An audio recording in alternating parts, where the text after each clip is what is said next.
নমস্কার, অ্যাস্ট্রোচেক চ্যানেলে আসার জন্য সকলকে অসংখ্য ধন্যবাদ। আজ আমরা আলোচনা করব তুলা রাশির মানুষদের এই 2025 সালের ফেব্রুয়ারি মাসটি ঠিক কিরকম আসতে চলেছে, অর্থাৎ গ্রহগত অবস্থান ঠিক কী থাকছে, আর এই গ্রহগত অবস্থানের উপর ভিত্তি করে আপনাদের শিক্ষা, কর্ম বা কেরিয়ারের জায়গা, শরীর স্বাস্থ্য এবং সম্পর্কের জায়গা ঠিক কিরকম থাকবে। এছাড়াও থাকছে আপনাদের জন্য পুরো ফেব্রুয়ারি মাসটি জুড়ে শুভ রং ও শুভ দিনগুলি ঠিক কি কি।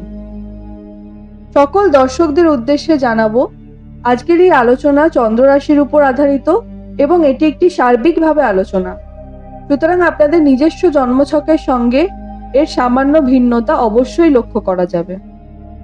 তুলা রাশি রাশিচক্রের 7তম রাশি এবং এই রাশির অধিপতি দেবতা যেহেতু শুক্র, তাই সর্বপ্রথম আজকে আমরা শুক্রের গোচর থেকে আলোচনার মূল পর্বে প্রবেশ করব। শুক্র তুলা রাশির সাপেক্ষে 6ষ্ঠ ঘরে বিরাজমান থাকছে পুরো মাসটাই, এবং একই অবস্থানে শুক্র বিরাজমান থাকছে মে মাস পর্যন্ত, যেটি কিন্তু খুবই বিরল একটি ঘটনা। কারণ স্বাভাবিকভাবে শুক্র একটি রাশিতে প্রায় 28 দিন বিরাজমান থাকে, কিন্তু এই ক্ষেত্রে শুক্র প্রায় 4 মাস যাবৎ একই অবস্থানে থাকছে এবং এই সময়কালের মধ্যবর্তীতে শুক্র বক্র গতিতে যাবে। সুতরাং নিঃসন্দেহে বলা যায় যে এই ফেব্রুয়ারি মাস থেকে কিন্তু তুলা রাশির মানুষদের জীবনের বিভিন্ন পরিবর্তন আসতে চলেছে। বুধ মাসের প্রথম 10টি দিন থাকছে 4th হাউসে এবং 11 ফেব্রুয়ারি বুধ সঞ্চার করে যাবে 5th হাউস এবং সর্বশেষ 27 ফেব্রুয়ারিতে অর্থাৎ 27শে ফেব্রুয়ারি বুধ 6ষ্ঠ ঘরে সঞ্চার করে যাবে। রাহু ও কেতু যথাক্রমে 6ষ্ঠে এবং দ্বাদশে বিরাজমান থাকছে। শনি মহারাজ পূর্ব ভাদ্রপদ নক্ষত্রকে অবলম্বন করে 5th হাউসে বিরাজমান থাকছে। আর শনিও কিন্তু তুলা রাশির মানুষদের ক্ষেত্রে আরো একটি অন্যতম গুরুত্বপূর্ণ গ্রহ, কারণ শনি তুলা রাশির মানুষদের ক্ষেত্রে কিন্তু যোগকারক গ্রহ। মাসের প্রথম 11টি দিন রবি বিরাজমান থাকবে 4th হাউসে এবং 12ই ফেব্রুয়ারি রবি 5th হাউসে সঞ্চার করে যাবে। আর 5th হাউসে শনি কিন্তু অলরেডি বিরাজমান থাকছে, সুতরাং রবি ও শনি যুক্ত হচ্ছে। আর এই রবি এবং শনি একে অপরের পিতা পুত্র হলেও সম্পর্ক কিন্তু তাদের মধ্যে খানিকটা শত্রুতা। সুতরাং এই সময়কালে কিন্তু কিছু ক্ষেত্রে খানিকটা সমস্যার সম্মুখীন হতে দেখা যাবে তুলা রাশির মানুষদের। বক্রগতির বৃহস্পতি প্রথম 3টি দিন অষ্টমে থাকছে এবং 4th ফেব্রুয়ারি বৃহস্পতি একই অবস্থানে থেকে গতি পরিবর্তন করে বক্র থেকে মার্গী গতিতে ফিরছে। মাসের প্রথম 23টি দিন বক্রগতির মঙ্গল নবমে বিরাজমান থাকছে এবং 24th ফেব্রুয়ারি মঙ্গল একই অবস্থানে বক্রী থেকে মার্গী গতিতে ফিরবে। এই থাকছে পুরো ফেব্রুয়ারি মাস জুড়ে গ্রহদের অবস্থান। এবার এর উপর ভিত্তি করে সর্বপ্রথম আমরা তুলে ধরবো আপনাদের শরীর স্বাস্থ্যকে। শরীর স্বাস্থ্য যথেষ্ট সচেতন থাকতে হবে। হঠাৎ করে কোনো নতুন ব্যাধির একটা প্রবণতা লক্ষিত হতে পারে, বিশেষ করে কিডনি ওরিয়েন্টেড কোনো সমস্যা কিন্তু বাড়তে লক্ষিত হতে পারে। সুতরাং এই ফেব্রুয়ারি মাস জুড়ে কিন্তু তুলা রাশির সকল জাতক জাতিকাদের শরীরের প্রতি বিশেষ যত্নশীল হওয়াটা অত্যন্ত জরুরি। তুলা রাশির মানুষদের এই ফেব্রুয়ারি মাসের প্রথম 2টি সপ্তাহে পারিবারিক শান্তি বা পরিবারের সদস্যদের মধ্যে কিন্তু খানিকটা মতবিরোধ বা মত পার্থক্য লক্ষ্য করা যাবে। মায়ের একটা স্বাস্থ্যহানির আশঙ্কা থাকছে, তবে 3য় ও 4র্থ সপ্তাহে কিন্তু ক্রমেই তার হ্রাস পেতে শুরু করবে। অর্থাৎ সম্পর্কগুলো আগে প্রথম 2টি সপ্তাহে যেরকম মতবিরোধ বা মত পার্থক্য বা একে অপরের সঙ্গে যে একটা সম্পর্কের মধ্যে টানাটানি যেই জিনিসটা থাকবে, 3য় এবং 4র্থ সপ্তাহ থেকে কিন্তু তা ধীরে ধীরে ক্রমশ কমতে শুরু করবে। যারা লোন বা ঋণের জন্য চেষ্টা করছেন তাদের ক্ষেত্রে বলবো, এই মাসে লোন পাওয়ার কিন্তু যথেষ্ট সম্ভাবনা থাকছে, কিন্তু নিজেদের ক্যাপাসিটি বুঝে আপনাদের একটু বিচার বিবেচনা করে নেওয়াটাই ভালো, কারণ পরবর্তী সময় কিন্তু লোন সময় মতো রিপেমেন্ট না দেওয়ার কারণে বিভিন্ন সমস্যার সম্মুখীন হওয়ারও একটা প্রবণতা থাকছে।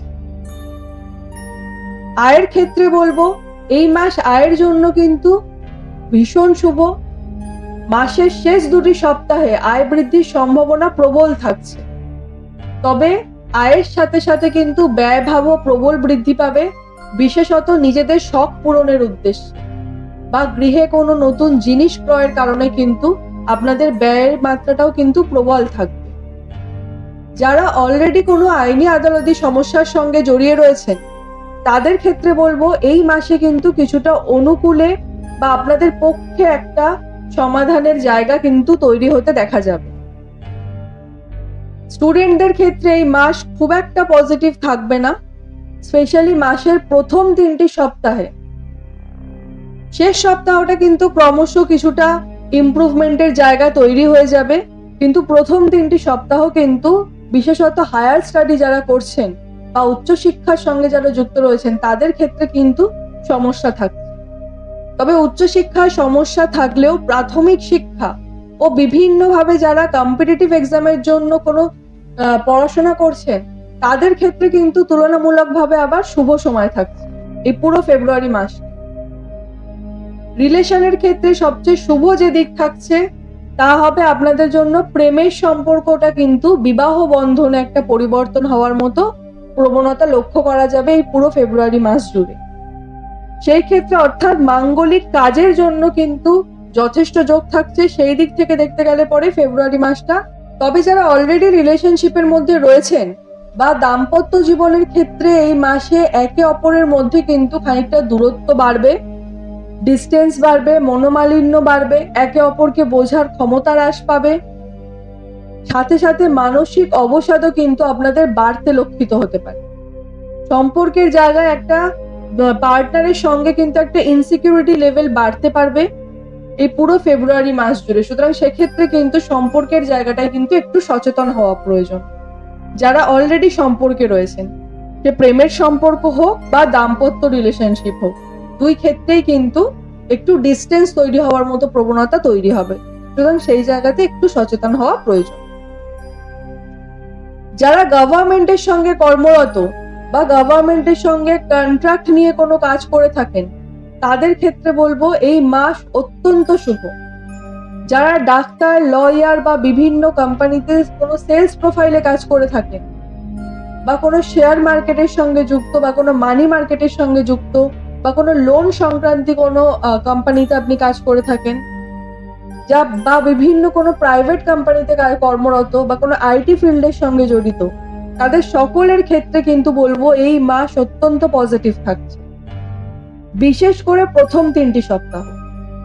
যারা ক্রিয়েটিভ ফিল্ডের সঙ্গে জড়িত, অর্থাৎ বিভিন্নভাবে কোনো নৃত্যশিল্পী, নাট্যশিল্পী, বাহ্যিক শিল্পী বা সিনেমার জগতের সঙ্গে জড়িত বা বিভিন্নভাবে কোনো লেখালেখির কর্মের সঙ্গে যুক্ত বা কোনো ইউটিউব, ফেসবুক চ্যানেলের সঙ্গে আপনি যুক্ত, তাদের ক্ষেত্রে বলবো সব মাসের যে মধ্যভাগ তা কিন্তু অত্যন্ত শুভ হবে।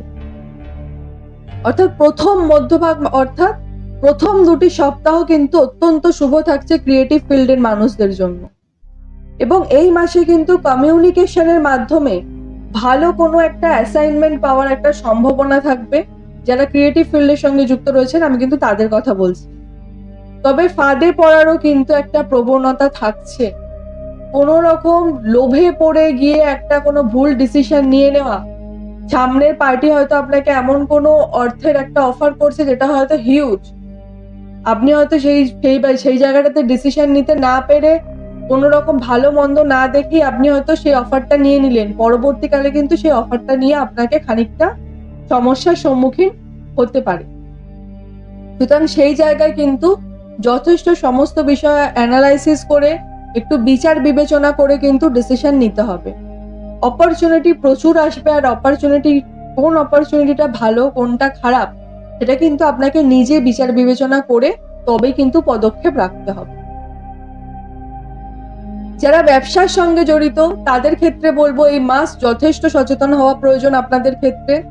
আকস্মিকভাবে কোনো রং ইনভেস্টমেন্ট বা এমন কোনো পরিস্থিতি তৈরি হয়ে যেতে পারে যেটা আপনার হাতের বাইরে চলে যাবে, সেই জায়গাটা কিন্তু একটু সচেতন হওয়ার যথেষ্ট দরকার। বিজনেসম্যানদের জন্য বলবো এই ফেব্রুয়ারি মাসটা কিন্তু একটু বুঝে শুনে পা ফেলতে হবে বা গুনে গুনে পা ফেলতে হবে। ইনভেস্টমেন্ট কিন্তু মোটেই করা যাবে না। যতটা সম্ভব চেষ্টা করবেন যে ইনভেস্টমেন্ট থেকে যাতে এই ফেব্রুয়ারি মাসটা যাতে বিরত থাকা যায়, তা না হলে কিন্তু লসের প্রবল সম্ভাবনা থাকছে। তুলা রাশির মানুষদের জন্য এই পুরো ফেব্রুয়ারি মাস জুড়ে যে শুভ রং থাকবে তা হবে সাদা, নীল এবং সবুজ। শুভ দিন আপনাদের জন্য থাকবে 1 তারিখ, 6 তারিখ, 15 তারিখ, 18 তারিখ, 20 তারিখ, 26 তারিখ এবং 27 তারিখ এবং 19 তারিখ। এই কটি দিনে আপনারা যদি কোনো গুরুত্বপূর্ণ কর্ম আপনাদের থেকে থাকে, আপনারা নিশ্চয়ই সেটা শিডিউল করতে পারেন। আশা করছি সফলতা পাবেন। আর দৈনন্দিন জীবনে যদি আপনারা এই রংগুলি ব্যবহার করেন, সেক্ষেত্রেও কিন্তু খানিকটা প্রতিকার পেতে পারেন। আজকের মতো অনুষ্ঠানটি এই পর্যন্তই। অনুষ্ঠানটি কেমন লাগলো অবশ্যই কমেন্টের মাধ্যমে জানাবেন। সকলে সুস্থ থাকবেন, ভালো থাকবেন, সকলের মনস্কামনা পূর্ণ হোক, এ আশা রেখে আজকের